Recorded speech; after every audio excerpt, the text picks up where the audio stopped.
this environment, obviously, relationships with banks and other funders is absolutely key.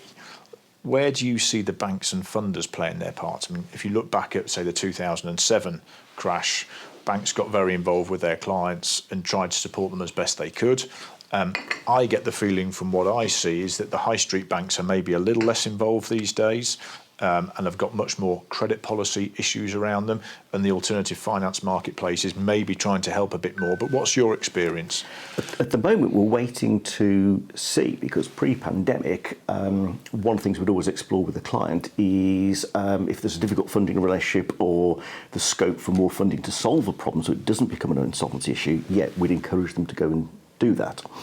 We've actually had one or two clients during the pandemic where we looked at a retail one where its funding arrangements were just completely out of whack with its business. It was just paying far too much, far too quickly, and it was able to go and use one of the Sybil's loans to restructure its finance. And it's fine, they're grateful, it's gone through no problem at all.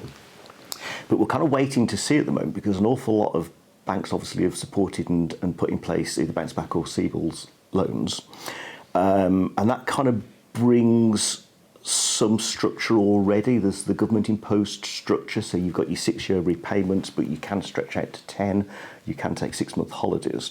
So it sort of leveled the playing field a little bit as far as those new loans are concerned.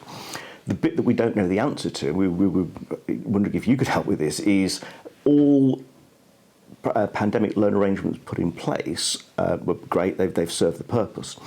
But if a business has the need to either borrow more money, it's got an expansion opportunity, it wants to do various things going forwards, our understanding is that the government-supported loans aren't portable. You can't the only thing you can do is repay, as we understand. It's a really good question, and I think one of the things I've seen in the sector is that certainly the bounce back loans and the CBILS loans have been great. But the government has kind of written the rule book on the hoof to a certain extent. So what started out as a really great thing and lots of businesses took advantage of, you're suddenly finding, as we're into that kind of, I'd actually like to refinance from lender A to lender B, is that the portability isn't there. Yeah. Now, whether that's the British Business Bank or the lender itself who's creating that rule, different people will tell you different things. But certainly it brings challenges. And are you seeing the gearing issue, if you like? Is there any more sort of flexibility from lenders when considering a CBILS loan or a bounce back loan scenario? There's a greater understanding that people need to see what has happened in the last 12 to 18 months. So all lenders will now say, has your business being impacted by COVID, yes or no? And what debt are you carrying because of COVID? And that's generally either CBILS or bounce back loans, but also, what is your deferred VAT position? And they are particularly careful that they're not inheriting someone else's problem.